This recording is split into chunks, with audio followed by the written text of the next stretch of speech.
ជូនអបរៈកងទ័ពដែលពីការជើងមួយចំហៀងនោះគឺ$200ណាបងណាជូន$200បងស្រីដែលជាភរិយារបស់បរៈកងទ័ពជំរាបសួរបងប្តីខ្ញុំឈ្មោះម៉ាន់វគាត់មានអាយុប៉ុន្មានហើយបង41ហើយចា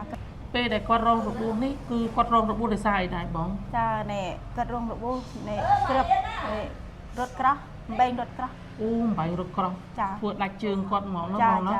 បើទោះបីជាបងប្រុសគាត់កំពុងសម្រាប់ព្យាបាលនៅមន្ទីរពេទ្យឃើញថាក្រុមគ្រូពេទ្យនៅមន្ទីរពេទ្យគាត់យកចិត្តទុកដាក់ខ្លាំងណាស់ក្រោមការចង្អុលបង្ហាញពីប្រមុខរាជរដ្ឋាភិបាលកម្ពុជាដែលមានសម្ដេចតេជោហ៊ុនសែននិងសម្ដេចបវរធម្មតីហ៊ុនម៉ាណែតដែលបានយកចិត្តទុកដាក់ឲ្យក្រុម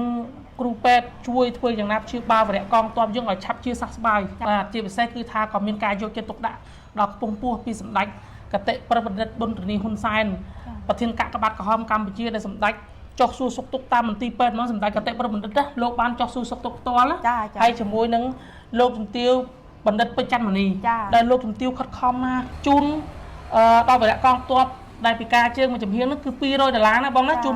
$200ហើយថវិកា$100គឺជាថវិការបស់បាទលោកជំទាវ